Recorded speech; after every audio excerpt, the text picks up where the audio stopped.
Hello, City of Knoxville. This is a City Council workshop to discuss the administration's parking study and recommendations. Thank you for all of you that are here in person, those of you watching at home, those of you that will watch this later. Thank you for your interest in this important topic. We will get started with a Pledge of Allegiance by Councilwoman Ryder. Please stand as you're able. Face the flag. I pledge allegiance to the flag of the United States of America and to the republic for which it stands, one nation, under God, indivisible, with liberty and justice for all. Mr. Johnson, will you please call the roll? Councilwoman Fugit. Here. Councilwoman Helsley. Councilwoman McKenzie. Councilwoman Parker. Councilwoman Ryder. Here. Councilman Roberto. Councilwoman Singh. Here. Vice Mayor Smith. Here. And Councilman Thomas. 6 members present. Thank you, Mr. Johnson. I believe we have a couple more joining us soon.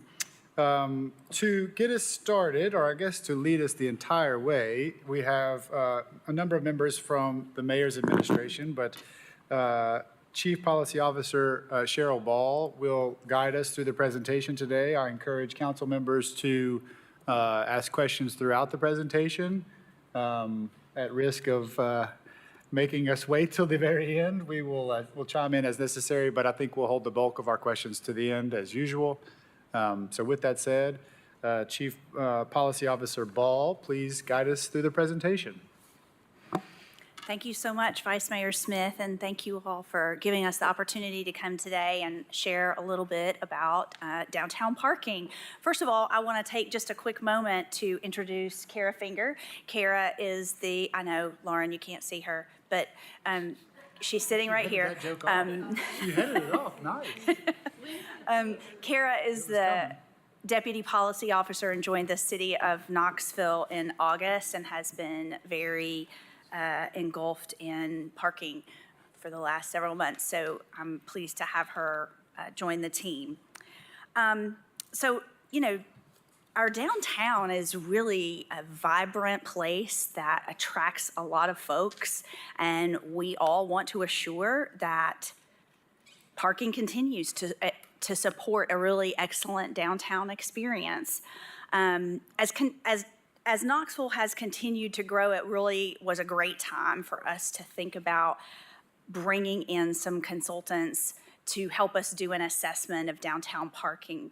And as you're aware, Walker Consultants did this downtown parking study and analysis, and it was released back in the spring. It is available on the city's website just by simply searching downtown parking study. It will take you straight to the page where this study is located. I wanted to highlight a few of the key findings from this particular study. That this group really does parking all over the country, and a few of their key findings were that we have ample parking resources in downtown Knoxville. We do have some great opportunities to look at improving our management and efficiency. We really need to look at our parking like a system and understanding that all parking is very interconnected, and adjustments with one's parking space has implications across a broad cross-section of additional spaces. We really want to be able to make data-driven decisions and look at things systematically. We're very focused on that user experience and creating an opportunity for parking to be easier and more efficient for folks coming to downtown, whether you live downtown, work downtown, or you come to play. Any of those are great reasons to come downtown, and we want to make sure you can find your place for parking. I just wanted to highlight a few of our parking resources. These are approximate numbers. There are a little bit of variations that move along these lines periodically with various and sundry things going on, anything from construction projects to where we might have corrals for scooters to there's a lot of different things that make those things vary a little bit. But This is just a snapshot of parking resources we have downtown. Whoops. And this is a map that shows the primary parking garages and the on-street. You're pretty familiar with where the on-street is, most likely. And there's more than 8,500 parking spaces at these garages and on-street parking. Ms. Yeah. Councilwoman Fugit. Thank you. Just a quick question. I'm like, yeah. I'm getting the halo effect. I hope you. You look lovely. Thank you. Thank you. It matches the yellow. I can't really tell from here. Did those spaces include some of the under the overpass spaces that are back there on over there behind like the mill and mine that Axel? Right. Those are not currently included in Okay. this particular, Study. yeah. Okay. Yep. Thank you. You mentioned scooters. Are those spaces included in that count? Are any of these numbers? Okay, thank you. No. These are actual parking. And follow up, was there a reason that they did not include them? We didn't include them in that graphic and those numbers that I just showed in this right here. We didn't include them in this. But are they in consideration because they will have to support baseball stadium, all this Absolutely. other stuff? Absolutely. Okay. So just to, again, help everyone sort of understand how we manage parking, PBA manages all of the garages and lots for both the city and the county. And they also do all of the parking enforcement or provide you with a citation when you are not correctly parked. And our city engineering team manages the on-street spaces. So we have, from the study, there were a number of recommendations, and what we have done is with a broad cross-section of external partners that have and touch parking, in addition to the myriad of internal teams that have some connection to parking, everything from finance to our engineering team and our operations team. We have sort of done an analysis of those different recommendations and come up with what we are recommending as the next steps for parking. We are excited to upgrade to some new technology. It gives us the opportunity to streamline, enhance what our parkers get for an experience downtown and really make it easier for them. It also gives us a chance to improve our permitting, enforcement, and mobile pay. Parking permits, we have a lot of categories of parking permits, and it's all done by hand at present. And so having a parking management system is going to be really critical for helping us create efficiencies, do this faster. That electronic back-end management of the renewals and payments is so essential. It's all done by hand right now. And it's also going to allow us the opportunity for some self-service via an online login. So if you are a monthly parker at one of our garages, and let's say that on a particular day, you're going to drive your spouse's vehicle. Oh, I should not talk with my hands.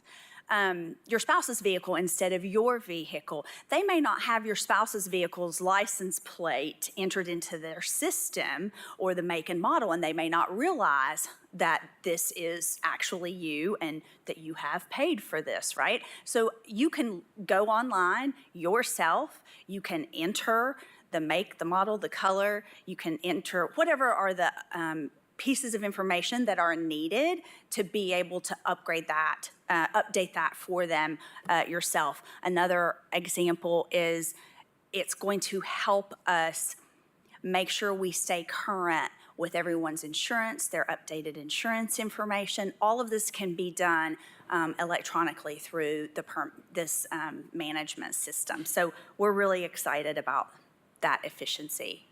I didn't see this in the presentation, so I don't feel like I'm asking too early, but will just day visitors be able to pay that way where I can, if I'm just visiting for the day, I could have gone online, uploaded my license plate and other information, and it scans. I don't have to do anything. In advance. Yeah.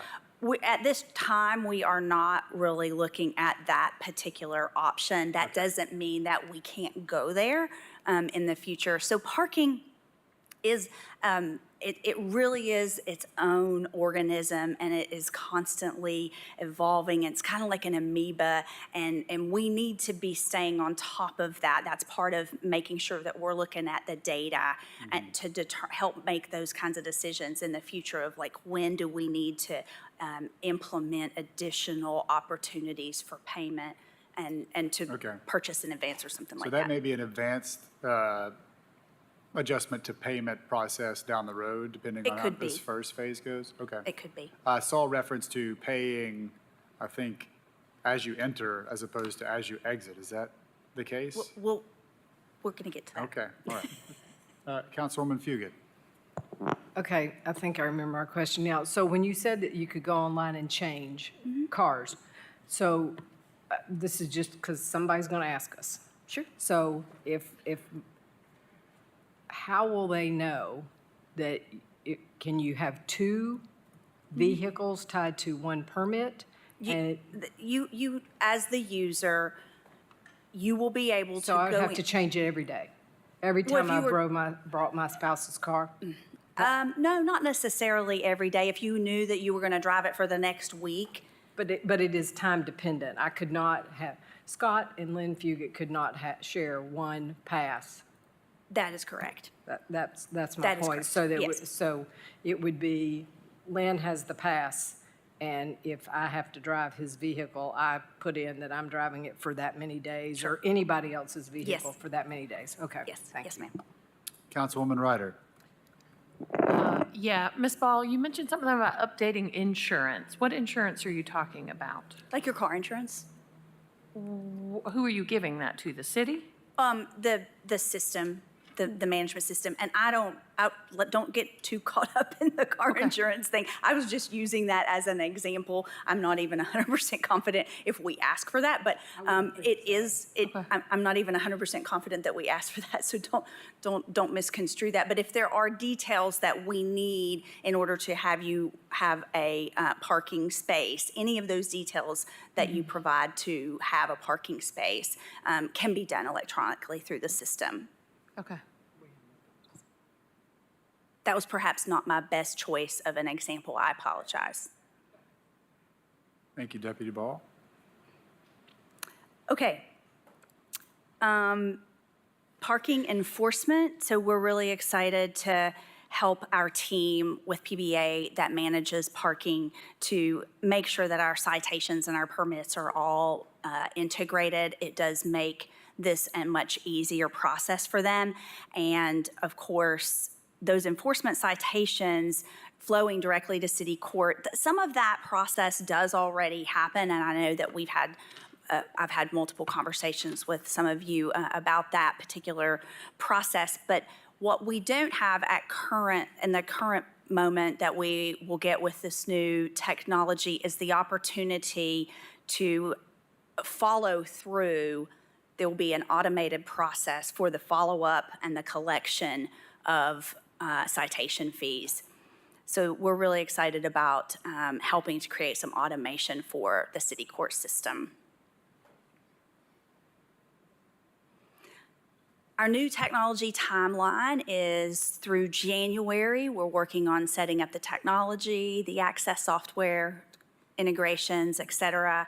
And we're hopeful. It is tentative. You see the word tentative. We are hopeful to be able to launch our new technology in February of 2025. All of these technologies integrate together, and so launching all of them at the same time is a really critical piece of this.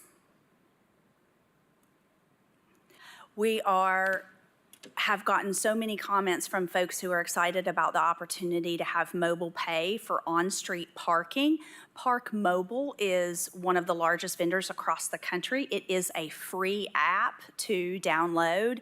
I actually already have this app, and many of you may as well. If you travel to other cities or have potentially parked on at UT sometime in the recent future, in the recent past, you may very well already have an account set up. Once you have an account set up, you only do it one time. So even if you do come across Park Mobile in other cities, you can use the same account. But it does provide you with the opportunity to move from our current on-street system to a mobile pay option. So I was going to go through now a few of the adjustments that we're going to be making across some of the different categories. 1 second. Councilwoman Singh has a question. Oh, so sorry. About the app. Are there other ways to pay, or do you have to have the app?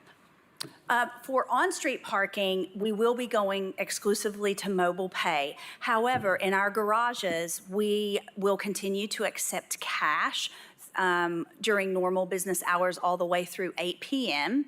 And we'll have an attendant there through 8 p.m. And then after 8 p.m., it will be card only in the garages. I looked at the numbers from the previous slide, and it looks like 5%, just under 5% of all parking is on street. Correct. So 95% of all parking options will still accept a credit card. Is that right? Yes, that's Okay. correct. And cash? And cash up until 8 p.m. Cash has to be accepted by an attendant. Right. So after 8 p.m., it would be credit card only. Correct. Wait, is that the way it is today? Yes, Okay. So 95% of all parking options will accept cash or card as they do today. the same as it is today, yes. Okay. That's correct. Okay. Here are a few details for some adjustments we're making to on-street parking. As I mentioned, mobile pay. There will not be cards or coins accepted on street, but we do have that option available, as we just discussed, at our garages. The rates will increase from $1.50 to $2 per hour. That the current time frame for on-street parking is 2 hours, and we're keeping it at a 2-hour max. The long-term spots that we have, the rate is increasing from $1 an hour, from 30 cents an hour to $1 an hour. This is what we are proposing, and the other piece of this is it's a 10-hour max at present, and we're proposing going down to a 4-hour max. But this is something that we're going to continue to look at, because we have had some downtown businesses let us know that they feel like this might be a little bit of a challenge, in particular on some of our hospitality and retail workers that may use those spaces because it's a cost-effective option for them. And so this is one of those categories that we're going to continue to look a little bit at how that might need to be tweaked as we go forward. Deputy Ball, do we have any data of the current on-street parking to tell us how many parkers, if that's a word, how many people using the on-street parking are residents of the city or county or our area versus visitors? We do not have that data because that is not a part of what is entered. I mean, you stick a coin into your on-street, we have no data other Right, than but the fact that you send it a up. lot of it is credit card use, right? I imagine somebody doesn't store that data for privacy reasons, but is there not? Okay. All There right. is not at present. Councilwoman Singh. Thank you, Tommy. Employees in the hospitality industry, do we know about how many of those are using these parking spaces? And is there some sort of special permit we could give for that? We do not know where employees park. We don't really have, we don't even know who is an employee of downtown versus who's just visiting. We just don't have that particular information. But we have heard some questions about making sure that we have options for our employees. We've talked with the Downtown Knoxville Alliance and Michelle Hummel about the possibility of them helping to stand up a program that would support parking for these employees and/or their employers. And Michelle is looking forward to digging in on how some other cities have done I'd some of really these like to type- see something like that, because, yeah, thank Yeah. you. The 30-minute spots, the rate is, half of is $1 per 30 minutes. And we do have some stop and go spots that have been really popular for like running in and picking up a meal, et cetera. And those are all staying as they are. They're 15-minute spots. Those are very great. quick. Yeah. Yep, and those are staying as they are. One of the things that is a little bit of an adjustment is the hours for the fees are going to be 8 a.m. to 8 p.m. What we're trying to do is create some consistency for the user, because we had 3 different timelines for when fees are collected and wanted to make sure that we're keeping all of that on-street parking consistent. Right now, Gay Street is collected until 10 p.m. And it gets a little challenging. And so making sure that we're being consistent with this and creating the opportunity to create efficiencies across our enforcement as well. It is still going to be free nights after 8 p.m. and free on Sundays. Councilwoman Ryder. Can I ask a quick question about the stop and go? Sorry, it's in the packet on page 46 for the parking study. There's a picture, and it just shows pictures on Wall Street, which is between the stage and those towers there. Are there other places where they are, or is there a way to find where the stop and go places are? Yeah, absolutely. We can send that to you. Okay. Yeah. Because I don't know, and I feel terrible, I don't know street names. Okay. We can send that to you for sure. Okay. Most definitely. All right. One of the things that came out of the study that was particularly valuable for us is looking at valet parking. And as you can see from the first chart, which is kind of aligning us across peer cities, we are not aligned with peer cities, and we're not aligned with the value of our parking spaces. The consultant told us that we should really view our on-street parking like it is beachfront parking. So when you look at the fees that you see there from our peer cities, we do have a ways to go, and our recommendation is to do this over a 3-year period of time. Since we have been charging $250, it's a pretty big jump to go from that to $5,000. So looking at a tiered approach to get to that $5,000 price point. We're also looking, there are a number of different types of special uses that we have, and I know that many have probably participated with one of the temporary valet parking services in the past, and we're working on how exactly do we make sure that we manage those opportunities effectively. Just have a couple questions for you. Councilwoman Fugit. Thank you. So, lots of things. So, for peer communities, can you give me example of what peer communities they used as peers? Chattanooga, but, Columbia, and Nashville, Columbia what? South Carolina. Okay, not Asheville, not anybody, just. Well, we did Okay, have Greenville. some that included Asheville, but not specific. We didn't specifically include that. That's fine, for this but one. is that somewhere else in a big packet or something? I was just kind of curious how many different peer communities. It's not worth, struggling with now, but. Well, we looked at a broad cross-section Okay. of peer communities that was more like about 10 or 12. Okay. If I might have to, it That's might take fine. me a minute to go back and look and see what all we did, but we looked at a broad cross-section. There is a peer communities chart in the study Okay, that's what I from was gonna Walker say. as So well. I haven't had time to fully Sure. look at that, so thank you. Yes.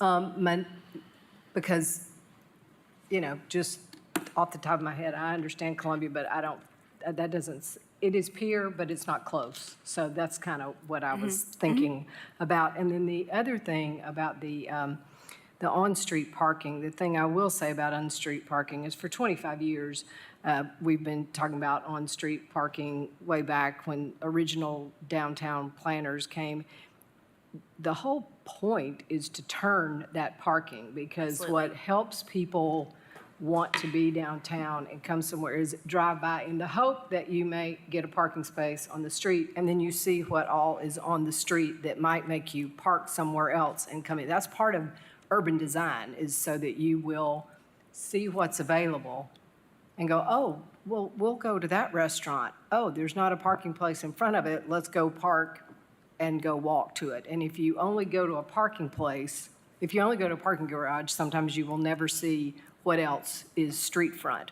So it is also to help, the turn is also to help people activate your downtown walking corridor piece. I mean, that's part of this urban design strategy. But the only thing that I will say, I like the 8 to 8 in terms of consistency, but basically what that means is if you come downtown for dinner, you pay. If you come downtown to late night activities, or you come early and stay after 8, do you get out for free? Well, for on-street parking, you have to pay when you park. Right, I mean in the garages. Well, we're getting to that. Garages are next. Okay, so I totally misunderstood. Thank We're you. talking about, that was for on-street, but everything that you said about turning over the on-street Yeah. parking is 100%, and I appreciate you bringing that up, because I did neglect to mention, this is another thing that we've heard from downtown businesses, is the importance of turning over that parking. So I really appreciate you mentioning that. It is a critical thing for them, for us to make sure that beachfront parking is Yeah. rotating. That's why restaurants keep it cool to turn tables too. All right. Is that why it's cold in here? To keep us moving? To make the meeting short. Councilwoman Ryder. Yeah, just a quick question. I think there's a lot of things you guys know that we don't know, because I just come down and I park and I do my stuff, and we come down at night for meetings. We don't work during the day like many of the employees downtown. So, valet permits. Are you talking about like a hotel or a Yes. business downtown Yes. getting a permit from the city? And is it because the cars are parked in a garage, or is it because they're running a valet service at the curb on public It's the curb. right-of-way? This is the curb. This is on-street parking for the purpose of valet parking at, for example, the Hyatt. Okay. Right. So if I use the city right-of-way to run a valet service, I need a permit? Yes, ma'am. Oh, thank you so much. Just wanted to ask. Yeah. Mr. Rosenberg, you about to get a message from me about something. Thank you. Councilwoman Singh. Thank you. Councilwoman Ryder asked most of my questions, but, so this is generally hotels, and then if there are events going on.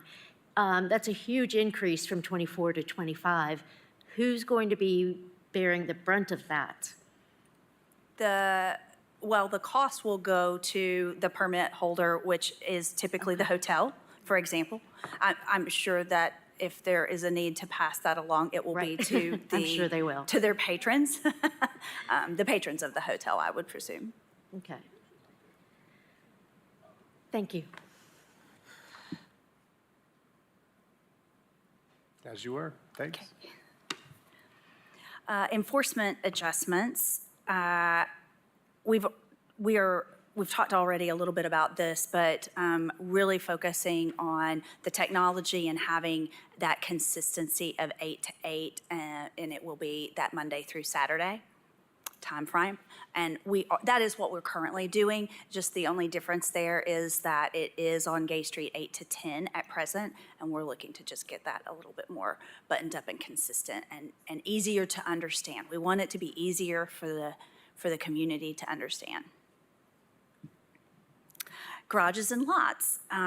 So the hours currently that we are charging for parking in our garages and lots is 7 a.m. to 6 p.m. That is staying the same. The payment, this is a change. Payment is going to be required regardless of departure time. So at present, if you depart after 6, you are not paying necessarily for the parking. Whereas going forward, you will only pay until the time of 6 p.m. But if you don't depart until 9 p.m., you still have to pay for the time you were in the garage up until 6 p.m. We are adjusting the hours and the fees for Market Square Garage to include Saturday from 8 a.m. to 6 p.m. with a flat $3 fee. Remains free on Sundays. The primary reasoning behind this particular change is the Market Square Garage. The occupancy rate is severely beyond our other garages consistently, week after week after week. And this is to help us start to level out those where our folks are parking. And they still have plenty of opportunities for free parking. And as Sorry, question on this one. Back to the payment. Is it still too early? Is now a good time for the, okay, so paying right now as you leave the garage, yes, does the second bullet there require you to pay somehow as you enter the garage? no. Okay, You will potentially pay as you enter the garage for Market Square Garage on Saturday, the flat $3 fee. That will be upon entry. Okay. But every other day, every other garage, no, it is upon exit. okay, thank you. I was worried about congestion as you enter the garage if Okay. payment is on the front end. Sure. So, cool, thank you. And I think that many of you have likely seen, we are really excited to have free parking for nights and weekends continue. We really want to make sure that our downtown continues to be a place. It really is a bit of an epicenter for our region, and we want to make sure that we continue to make that happen. We're really excited to create some wayfinding that stands out, that's visible, that can be used across all of our communications about parking. And so we have this Knox Park brand, and that if you look at the photo, no, that sign has not been replaced. It is a lovely work of our graphic designer to stick it over top on this particular photo, just so you can sort of see exactly what that would look like. What we're trying to do is make sure that we're creating a brand that distinguishes municipal parking a bit from private parking. There's a lot of P's that people see and for parking, and it certainly is parking that is accessible to the public, but we do get a lot of communication from folks that they didn't realize they were parking in a private lot, and they had some sticker shock. They didn't understand the difference between the two. So trying to make sure we're being really clear about that and giving us the opportunity to make sure we're working on good wayfinding and helping people find the parking they're looking for. With streamlining things, I don't remember if you said with Park Mobile, that's what the app was called? Yes, ma'am. Do we have a way to pay citations online? We do. Okay. You can do that now, as a Oh. matter of fact. You can enter your license plate number. Okay. I think at least your license plate number. You might even be able to do it via your driver's license, but I'm not 100% positive about Good. that. I haven't gotten a gonna ticket in a while. That's going to stay. Well, good. That's good. That's going to continue. Yes. Hopefully, maybe even be a little bit more enhanced process technologically as well.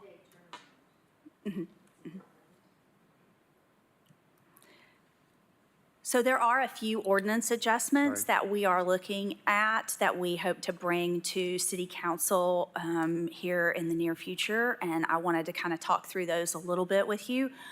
We want to work with our friends at PBA to allow them, since they are working on citations, and issuing citations to be able to tow without having to pull a police officer into a parking situation off of, perhaps whatever beat they're on to help make that happen. And that is going to require an ordinance change. Maybe we should take these each one. Does anyone have questions? I see some lights. Does anyone have a question about that? Mine can wait till the end. It was Okay, about- it Councilwoman was- Parker, Mine's actually, I wanted to see if we could talk more about the lots before we moved on to, the lots, yeah. we covered that. Maybe we'll wait till the end for those. Well, we were just discussing The garages. the garages Is that and the ones lots. you're referring to? But I didn't hear T-dot lots discussed. T-dot lots, okay, go ahead. Well, I noticed in the study, there were recommendations that involved the T-dot lots. So I didn't know if the administration had adopted any of those recommendations. They are not a part of what we're presenting to you tonight, because that is probably going to be a part of another component that we're looking at as we go into the next year, 2025. Okay, thank you. Well, now that we have a break, may I ask my question? So I believe I've got myself situated about what I meant about peer cities. I was talking about parking in all of it. So the graph you gave was the cities about garages. So the on-street parking and those rates, I assume that was also compared to peer 100%. cities. And is it the same city? I was sort of asking in general. So I assume we did same sort of peer pricing, peer city pricing. Everything that you're seeing is based on peer cities. Okay, and the same peer cities? More or less. Garage, okay. I Okay. think, more or less. That's just, it just helps with the frame of reference when people Mm-hmm. start calling us and talking to us about it, It was all compared, all pricing changes being proposed were compared to peer cities, and those are the examples of the peer cities that were used. Those are examples, Lexington, Asheville. There Right. were Right. more cities as well, but yes. Okay, thank you. Okay, great. Councilwoman Parker? Yeah, I had a question about metered spaces, Okay, I was just about to explain that. please. And then I have a follow-up question. Okay. Yeah.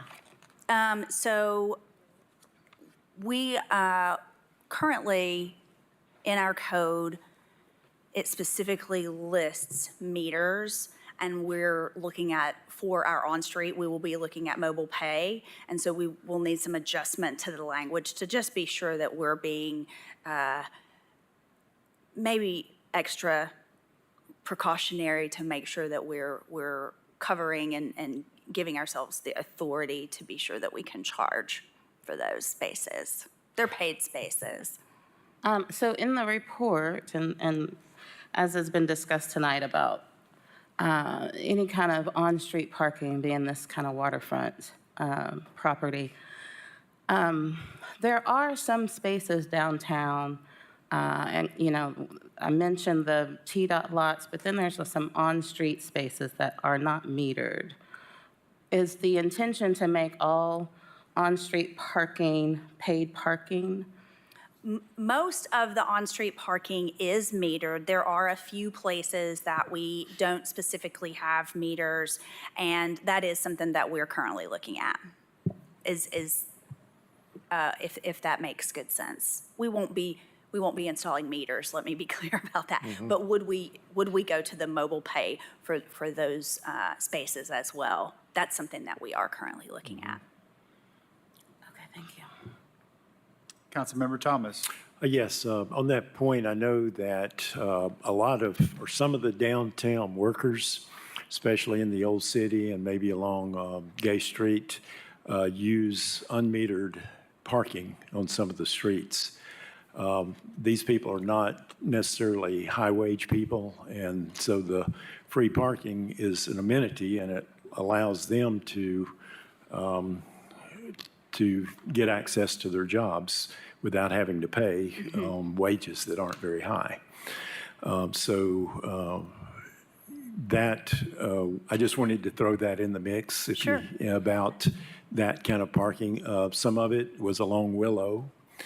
Some of it is along Central, where the Lily Flats are, further up there. And If that is changed to metered, I think we really need to figure out some way to provide parking for those employees.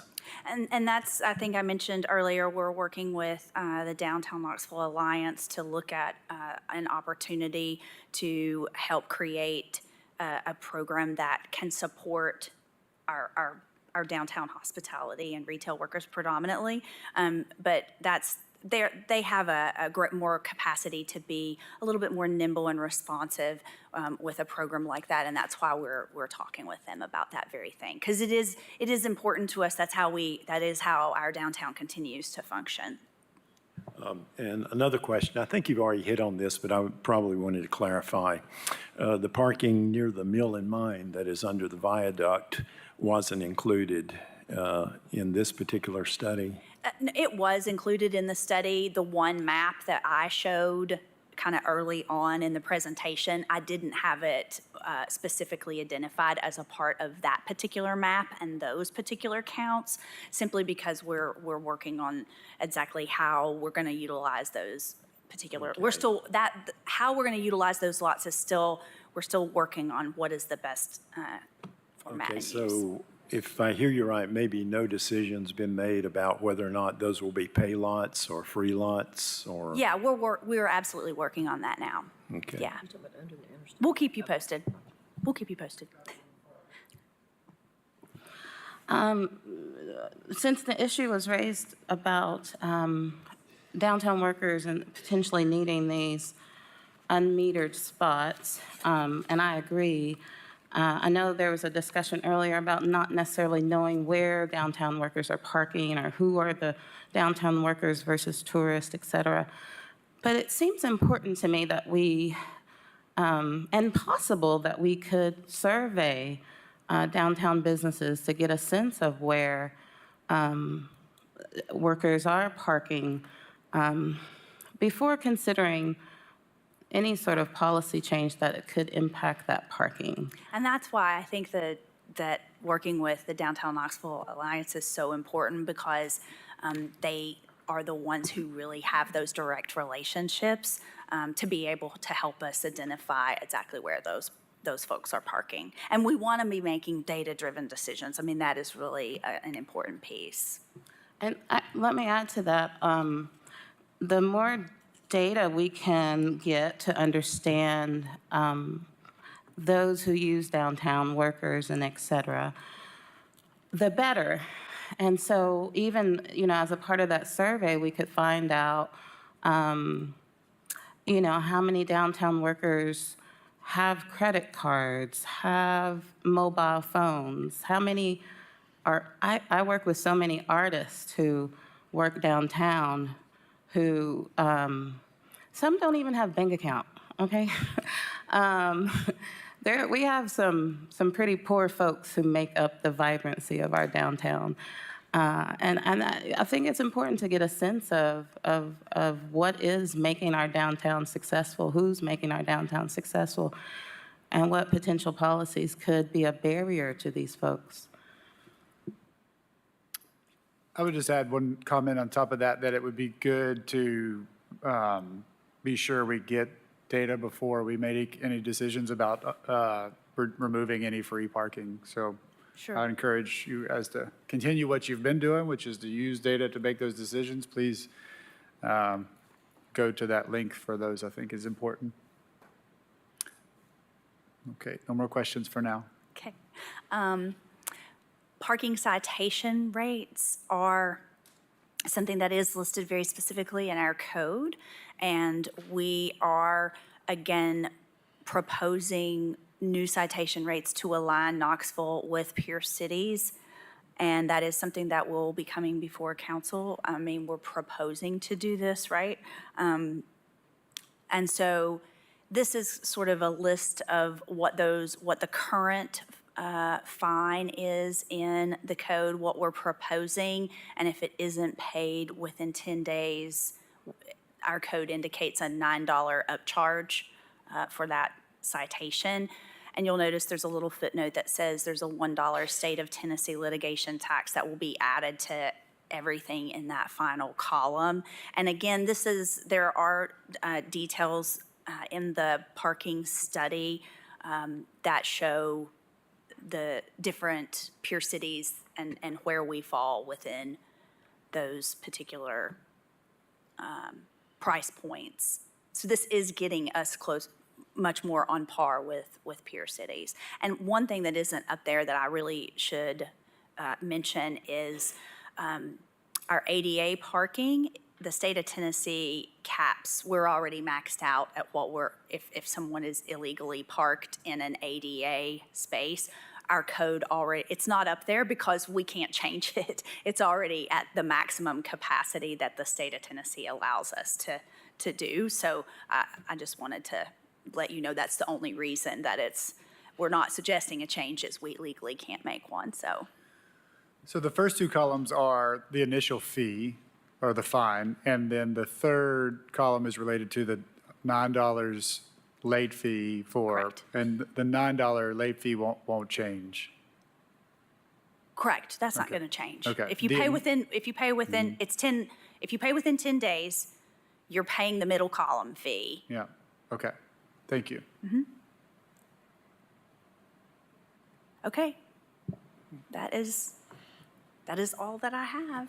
Thank you for that. Thank you for the body of work that's gone into this. I know many departments across the city and Walker and Associates, that consultant has spent a lot of hours putting that together. As mentioned by multiple council members, there are a lot of recommendations in this report, and these are a select few you have brought forward for us to consider. So thank you for the diligence that went into that.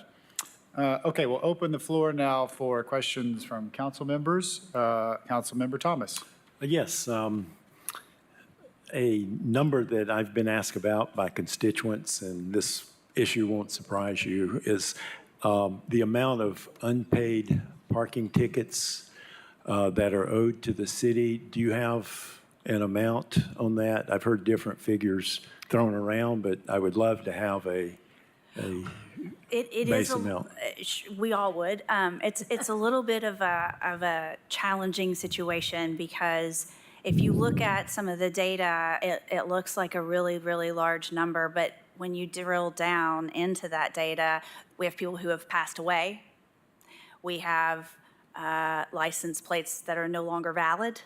If you recall, we all got new if you lived in the state of Tennessee, a lot of folks got new license plates a couple of years ago, and some of the data does connect and some of the data does not. We have people who are from out of state. So there's a lot of things related to that make it a little bit more challenging. Judge Kavanaugh has sent out a letter and to the round one, I guess we would call it, of the folks that have outstanding citations, and we're in the process of collecting at this juncture on that. And because it is, as I was mentioning earlier in the presentation, we're looking forward to creating this automated system. Because it is not currently an automated system, it has to be done by hand, and there's data that has to be, that his office has to acquire to be sure that they can have an appropriate address to send this to, et cetera. It is a time-consuming process, so it is something that we're following up on. His team is following up on in stages. Okay. To follow up, do we have an amount, regardless of who has passed away or moved or we'll never be able to collect from? Do we have an amount of how tickets were issued, the amount that were issued and weren't collected? I do not have that, but I'm certain that we can dig in and get a number for you. Okay, I would love to have that. And then another question, and I'm getting, and I'm going to pass it along, is people are wondering why we would be raising citation rates if we're not even collecting violations at the rates we already have. And The new technology that we have is going to enable that to be an automated process instead of this hand cull. And so those things would happen simultaneously at the same time. That's what we're proposing. And so that when that happens, we will be, in addition to getting our fees for citation in alignment with peer cities, what we're also doing is having that automated process to help make sure that we're collecting on those fees. And I guess I have another question about this idea of always aligning to peer cities. I mean, if what we're doing is working and, we are able to collect appropriate fees, like a $10 fee for parking, why is there a drive to align us to peer cities? I mean, are we trying to keep up with the Joneses or? Sure. Because, let's be the Knoxville that we can be and not necessarily say they're all doing that. Maybe we don't have to do it, And if you dig into the study, you'll find that we didn't necessarily take every recommendation as the first thing to do. And B, you'll see that we aren't aligning with those peer cities exactly. And there are plenty of cities that are doing more. I do want to clarify that the citation rates are not, the citation rate increase is not an increase to park. It's if you have parked incorrectly and you're getting a violation, you're getting a ticket. Those are the fees that we're talking about with the citation fees. Yeah. No, we want Knoxville to remain unique. We do. Councilwoman Parker. I think that there can be some adjustments made to incentivize avoiding traffic or parking violations, because I don't believe our current system does deter it. It's cheaper to, I agree with the study that it's cheaper to park illegally than it is to pay to park downtown. So I think some adjustments are made, but I have the same questions as Councilmember Thomas, that there are so many changes being suggested at once that it does make you question what the intent behind all of these changes are. And then some of the language in the report that, made me uncomfortable was it sounded like, it was kind of an attempt to build a tourist economy downtown, to get the cars moving and other cars moving in. And I wonder if that might be something that works in a city like Charlotte, but might conflict with how individuals are using downtown Knoxville currently. Spending longer amounts of time downtown, making it a family activity or a day activity with friends, or I'm just worried about this shift, like a cultural shift that feels like it's being pushed for downtown that doesn't represent not only just currently how we're using it, but how I imagine people, see themselves using it into the future. And then,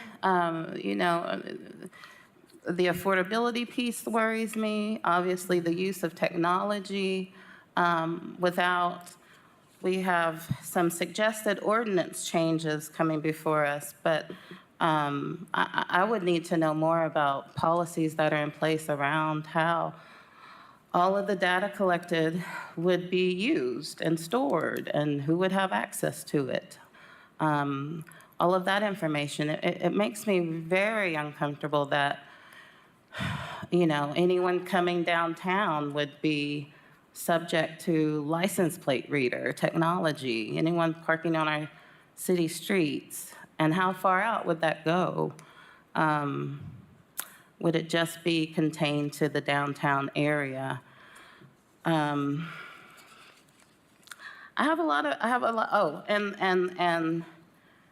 with this cultural shift, is this a new revenue source that the city is hoping to rely on?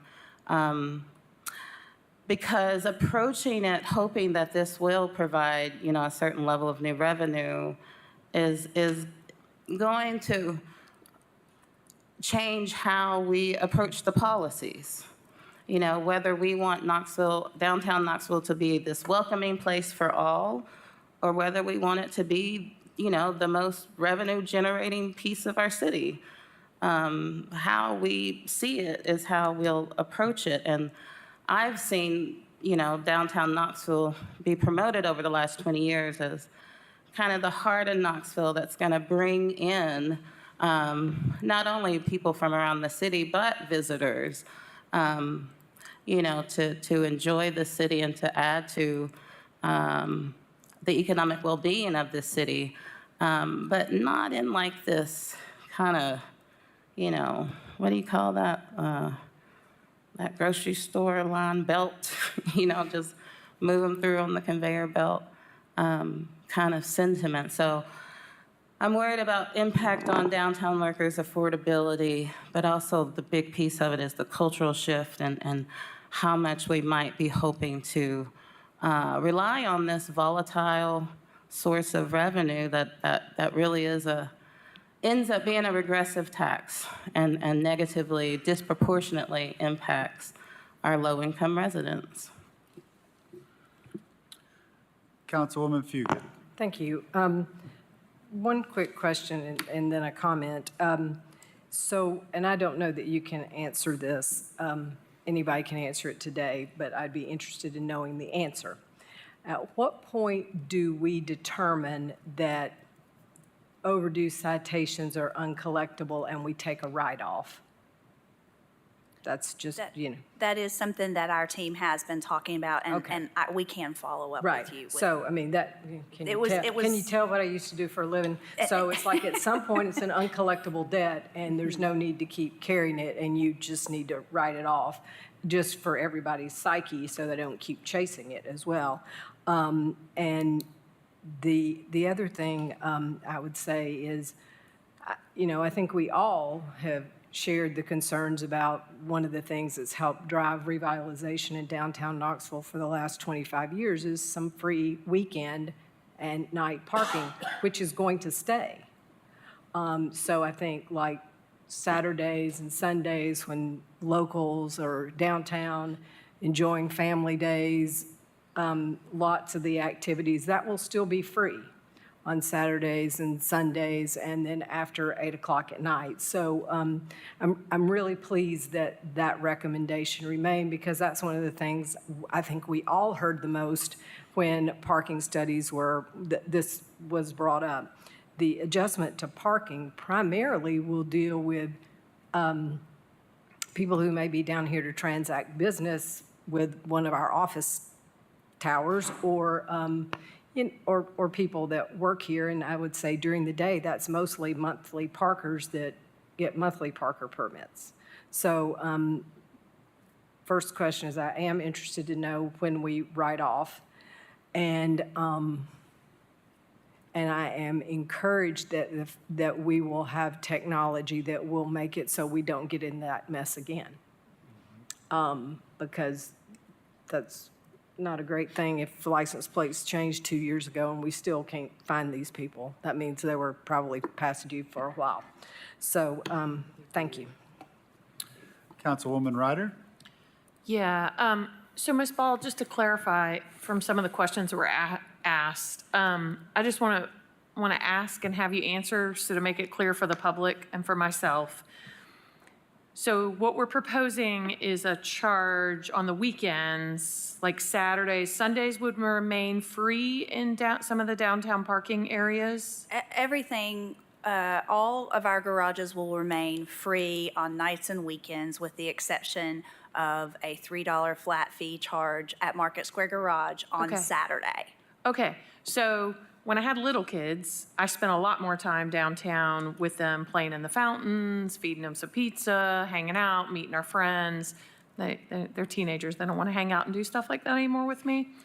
But so I can still do those things and not pay to park. I can park at the State Street Garage. I can park in the TDOT parking. I can park Locust Street. in a lot of different, Yes. okay, and Locust Street. But Market Square, I just would pay a $3 flat Flat fee. fee, yes, ma'am. Okay, so we're not taking that opportunity away, and that's not going to impact the employees on Saturday, Sunday. And we're going to work with the Downtown Alliance to figure out a strategy to accommodate the employees Monday through Friday, Well, to hopefully. yes, yes.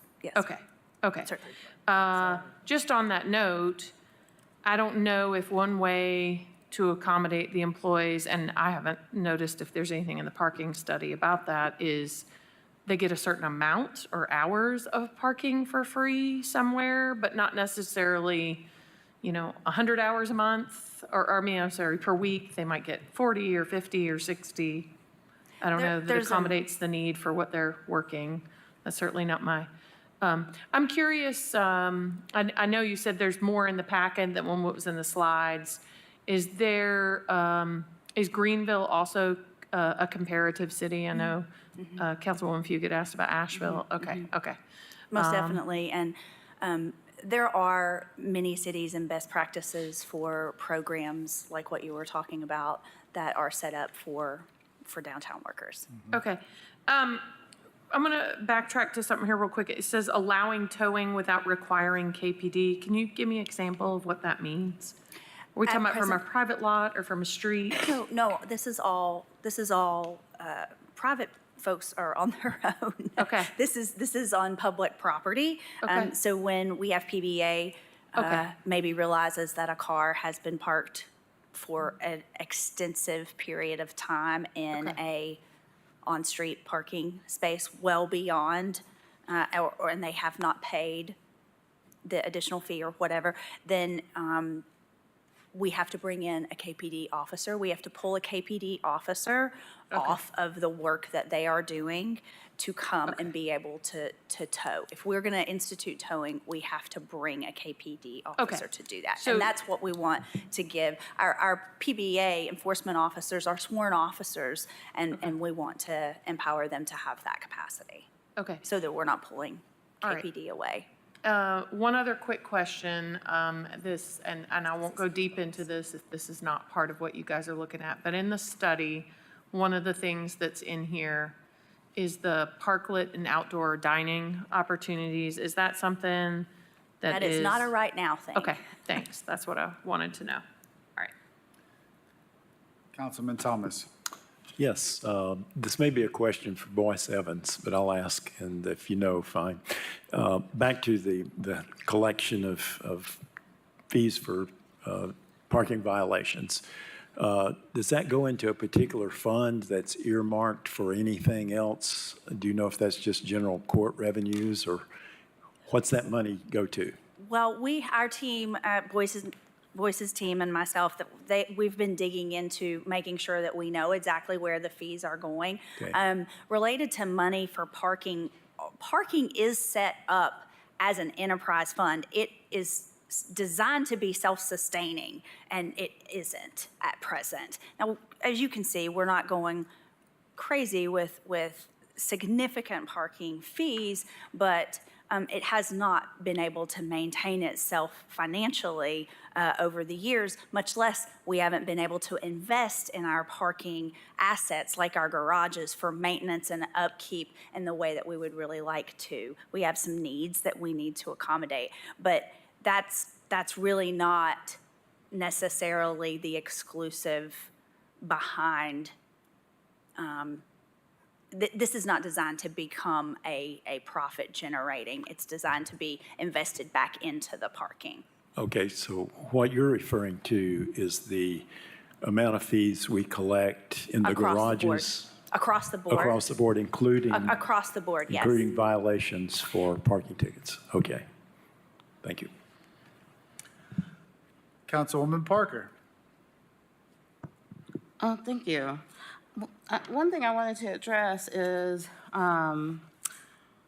what concerns me is that we have been given a report that have recommendations beyond what's presented tonight, but it does sound like those items will be dealt with and will come to us. And so when I'm speaking about kind of the overall impact on workers downtown, families who want to visit, others who want to spend long time downtown, I'm thinking of our policies that will impact, for instance, we just mentioned Market Square Garage or all city garages. Workers and families visiting downtown, you know, see that as a location where they can come during the day, during the weekday, when the East Tennessee Historical Society is open and the library is open and all these amenities are open. And then if they stay until 6, then the garage is free when they leave. And so that's an amenity that's being taken away. Now they have to come after 8 p.m. or after 6 p.m. Anytime after 6 p.m. and our garages will continue to be free. or on Sunday for that to be free. There's a fee Saturday or Sunday. on Saturday. Only at Market Square At Garage. Market Square Garage. The long-term parking meters, the streets with the free spaces, the conversation to come on the T-Dot lots. You know, this is kind of the overall picture that concerns me about the direction that it's headed. It may come to us piece by piece, so it doesn't seem so bad. It's like, oh, this one little change and this another little change, and then another little change will come, but it seems like these are the changes that are coming. And I'm worried about the impact, because this is how, you know, I've grown accustomed to using downtown. I was a worker downtown in the late 90s, and so I've seen the transitions that the downtown has gone through, and that includes parking and availability for workers, and that continues to shift and shrink and change, and a lot of that are public parking spaces that become new developments. You know, where the library folks used to park is now this huge, beautiful residential building downtown. That was, you know, public property previously. And so, you know, we may be presented with a couple of policies now, but we can't ignore the report in total that gives us a glimpse of what could be coming. And I don't feel like we're headed in the right direction. Is the administration planning to share with council any policies regarding use of this new proposed technology? I might not understand the question, I'm sorry. Is the administration planning to present council with any policies pertaining to the proposed technology that you would like to use for parking enforcement? I think that the primary items that we are prepared to bring before council are the ones that we mentioned related to our ordinance changes, those particular policy items. But we want to be transparent. We're certainly not trying to hide anything, so we're happy to share with you details related to how things will be managed. I mean, I think that's important. We had a workshop on the noise cameras, and our budget has funding for acquiring the noise cameras. But when asked about who had access to the data, how long was the data stored, where was the data stored, there were no answers.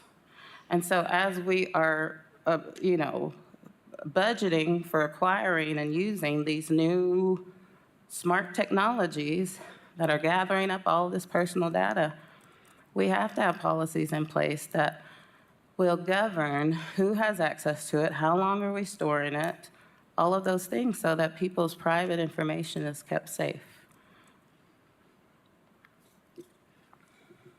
Councilwoman Ryder.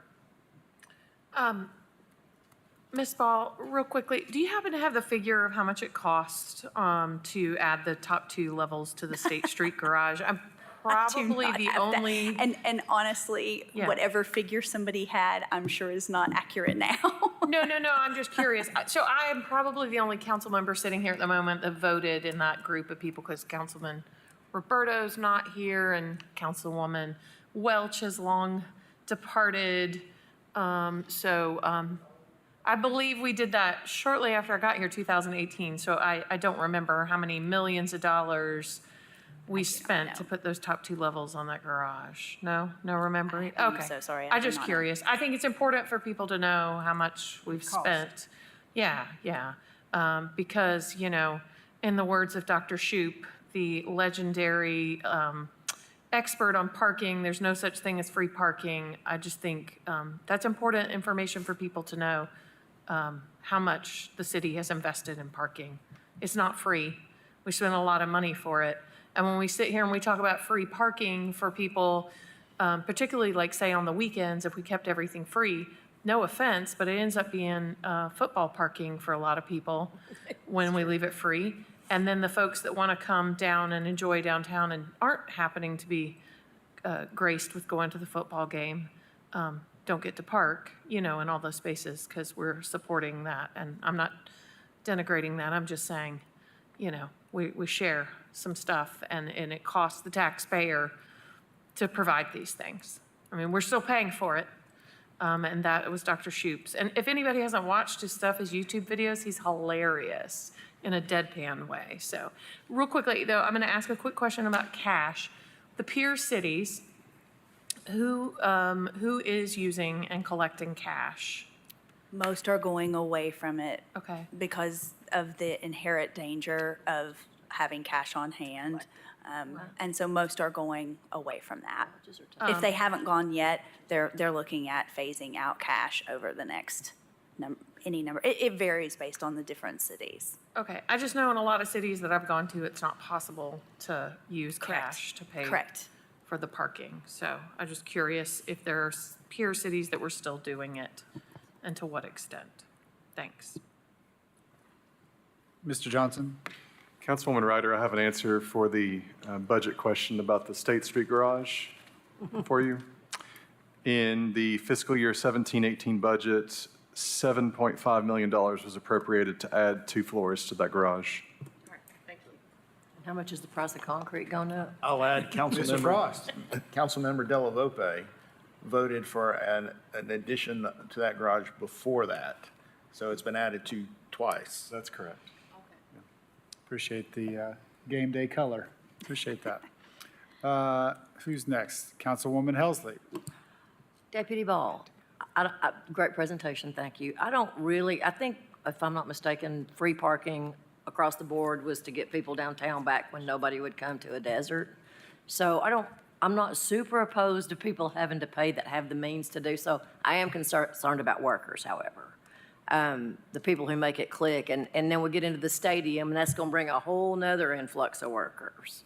So I'm just asking that the city, please look at parking for all these people, not just the current downtown ones, but the ones that are coming, Absolutely. because they don't make a lot of money.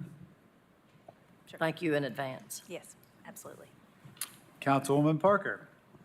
I just wanted to go back to that cash conversation about not wanting to have cash on hand. In the city garages, there are machines where you can use a card or you can insert cash. Is the problem with transporting cash from the machines to? We do have attendants that are taking cash as well. We do have attendants that take cash, and that's probably the bigger issue rather than the machine. So if we wanted to eliminate the concern of employees having cash on hand, we could potentially invest in these machines that can take the cash.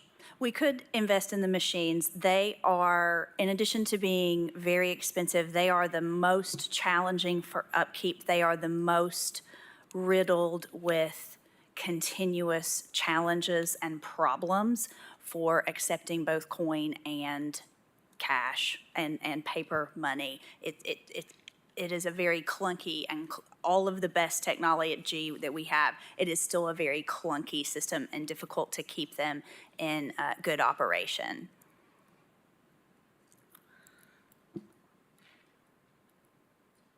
All right, I'll get a few questions in real fast. There's a lot of recommendations in the proposal. Thank you for this presentation. I think on the balance, this serves residents more than it does visitors, and I think that's a priority and good.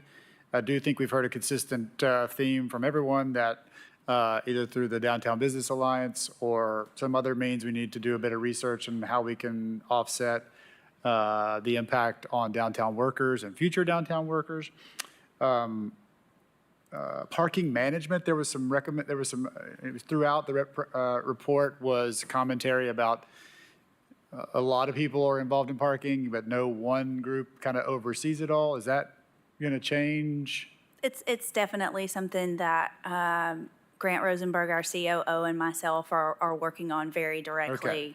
So I don't have an answer for that yet, but it is Yes. an aspect you want to change, okay?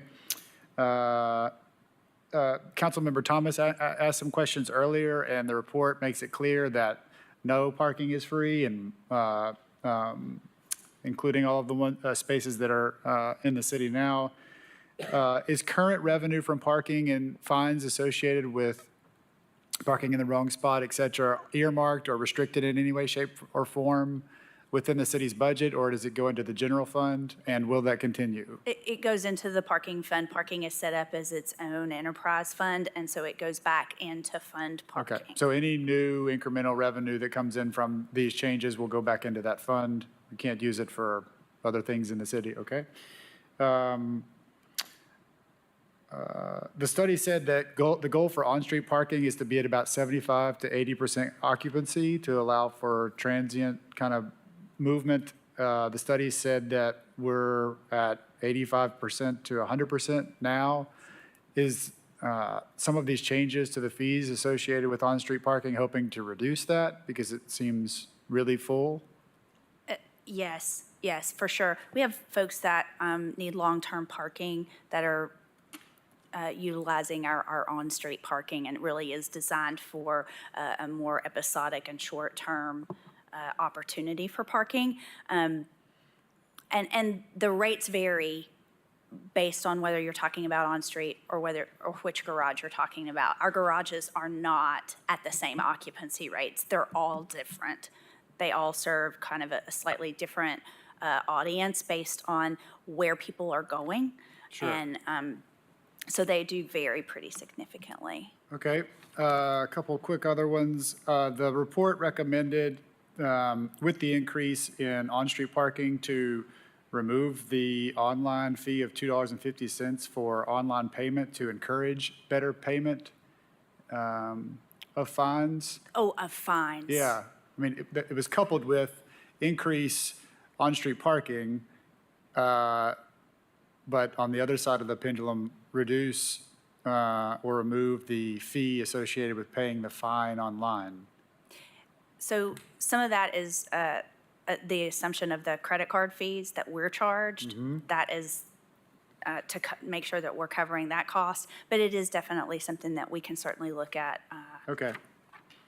I think just, in the mix of what Judge Cavaness is doing and kind of the attempt to catch up to delinquent fees, but some of the work that he's done with diversion, I think if we want to encourage people to park right and then pay quickly, I think adding a fee to the pay quickly part doesn't necessarily help. So I wanted to ask that question. One or two more.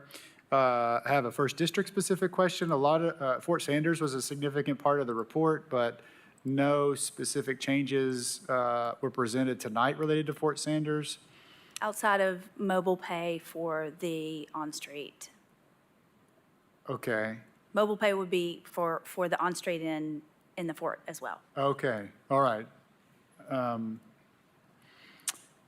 I just want to call out one thing that the increase in enrollment at UT not only has a housing pressure, but also a parking pressure. And so a lot of the students are parking downtown, on the downtown side of Henley Street. and finding unique ways to park there or in garages. So again, adding more pressure due to the increased enrollment of students. I mentioned, okay, on-street parking changes for the fort, but there weren't any other significant changes. But I do want to That's- mention. That's the primary parking that we Yeah, have in the yeah. fort. But I do want to mention that last week, University of Tennessee came to our council dinner and presented an overview of their parking changes. They've significantly overhauled the bands and the commuters and where they park. And so we discussed that at length. I encourage the public to check that out. And also, a fun fact that we learned from that is relevant, that currently 1,200 students per day ride the CAT buses. And so when we talk about parking and understanding that none of that's free and ease of transit and getting around, the fewer people that park in that downtown Fort Sanders zone, the better for everyone. So that's a surprising stat, and I wanted to raise it. The last question I had is, the scope of this report was around Fort Sanders and downtown. As Councilwoman Helsley mentioned, the multi-use stadium alone will add a unique dynamic to parking downtown. There was a parking assessment done as part of that decision to build or not build the stadium, but we will learn some things from that that will be surprises that we didn't know, or that we thought there was enough capacity or not. I'm also thinking about extended corridors, so particularly for South Knoxville, I think about the South Waterfront. I also think of corridors outside of downtown to every other district area. Is there a point in the future, 6 months to a year, or where we ask Walker to take another look at this, where we take a look at it as a city? What is the future step a year from now, given all the dynamic changes that we're making now and all of the infrastructure and entertainment that's being built in and around? So the new technology that we're going to be employing is heavily focused on us knowing what is happening in our park with our parking. That's what we're trying to make sure we have the best data on. We have some data, but we think we can have better, we know that we can have better data through the use of the technology. So I think that it is going to help us as a city team which is broad and includes a lot of partners. A lot of partners that manage facilities for us have parking as well, and making sure that we're looking at that data and able to identify where do we have areas that we need to dig into, where do we have areas that we might want to have Walker or whomever come back and look at an additional study. And Walker is helping with the implementation of these technologies since they are so familiar with our parking at this point. And so I think that having that expertise is helpful on the front end to make sure we get it done as close to right as we can at this stage, and then look at those refinements going forward. Is the goal to do a similar study in a year or two? I don't know that we know that at this Okay. point. All right. Councilwoman Parker. Thank you.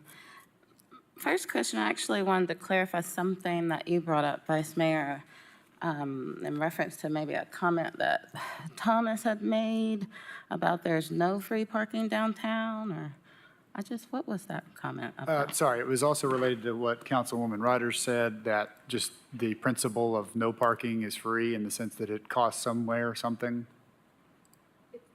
It costs money to manage the facilities. It costs money for PBA to do things. It's from Dr. Shoup. He's an expert on parking from California, and he was brought in by the Planning Commission or something. I don't know if anybody here was part of that.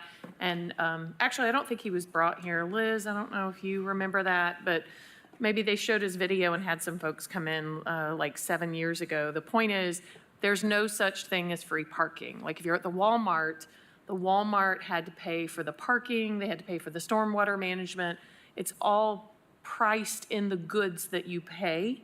If we build a parking garage and add 2 floors for $7.5 million, the citizens of Knoxville are paying for that in their property taxes. We have to pay for it somehow. There's no such thing as free parking. It's a philosophy. It's a fact. And so that's what Vice Mayor Smith was just repeating what I said. when I was citing Dr. Shoup and his philosophy, or his stuff that there's no such thing as free parking. And so when I think about the free parking downtown, I'm thinking about the on-street free parking. I'm thinking about the, Yeah, it was more of a principled comment rather than a specific. well, but I just wanted to clarify because if we go into it with this frame of thinking that there's no free parking downtown, then we won't try to preserve it. And No, there, Yeah, I agree we should preserve the existing free literal spots. okay. Thank you. The other thing that struck me was the conversation about there's a need for long-term parking. There are a lot of folks using meters for long-term parking. That was just mentioned. And I was trying to get a sense of how do we know that? How have we assessed that? Because I know we talked earlier about we haven't done a survey of who's parking downtown, so we don't know who they are, where the workers are working. But have we done some sort of assessment that has identified some sort of long-term parkers? We have long-term on-street parking, and we have data about the use of those spots. Is that helpful to answer your question? So in addition to those spots, there may be other spots being used long-term. Correct. Yeah. Okay. And then finally, it's a question about stadium parking. We had the parking study done previously that identified all these available parking spaces within a certain square mileage of the baseball stadium. And I think it's like 8,500 spaces or something like that. But we have a 7,000 capacity stadium coming, and as was mentioned earlier, not just with the attendants, but also the workers and the people, playing the sport or putting on the show. The crew behind the scenes is another, probably a couple hundred people. Is there going to be a more fleshed out plan for baseball stadium parking? Or is the plan to increase the cost of parking downtown to try to move more people out and to discourage parking downtown so it opens up spaces for baseball stadium? So we are working on parking plans for the Covenant Health Park and the events that will take place at that facility. These plans are still in process. We are coordinating across a broad cross-section of partners, of course, to make that happen. Our goal is, of course, to provide a quality experience for the park attendees, which would include the workers there. Their arrival, their departure, and we'll make sure that we keep council updated as we finalize those plans. It's going to be in the first several months of 2025 before we're going to really have those details prepared to share with you, but we absolutely will do that. Okay. I just wanted to make a final statement that, I hope that we get the plans for the baseball stadium sooner rather than later because there's a lot of concern about what those plans will be and how it's going to impact the downtown. I encourage the administration to, to not try to implement too much at once. Of course, there are certain issues that I'm just opposed to with the use of technology.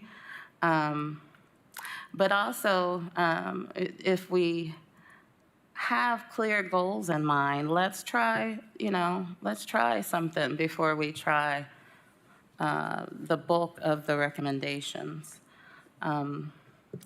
Would be my hope for what comes before City Council moving forward. But this does make it even more urgent that we get a surveillance ordinance in place because essentially what my surveillance ordinance says is the administration, anytime you're talking about using these technologies, you need to have a policy in place. And my ordinance doesn't create a policy. It says, when you come before us, come with a policy. And I keep asking for a policy. We've been talking about these technologies for a couple of years now, and I still haven't been presented with any policies or any clarity, clear answers to my questions. So I think it's time for City Council to adopt an ordinance that just makes it clear. When we adopt these new smart technologies, we have a policy in place of how they're used. Yeah, just, I wanted to quickly correct the facts for public records since I believe Eric Vreeland got me the info. So the city spent $6.1 million to expand the State Street Garage in 2013, and then in 2018, it was an additional, I think, $11 million. So significant amount 2 times there. Thank you. Councilmember Thomas.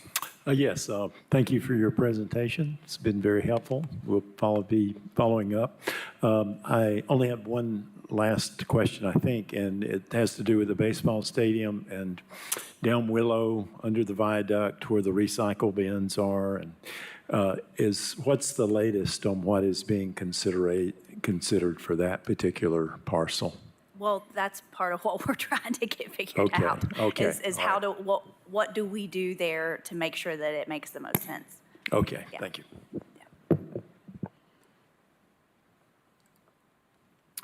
Thank you for the excellent work. Thank you for the questions from council members. With no other lights, this meeting is adjourned.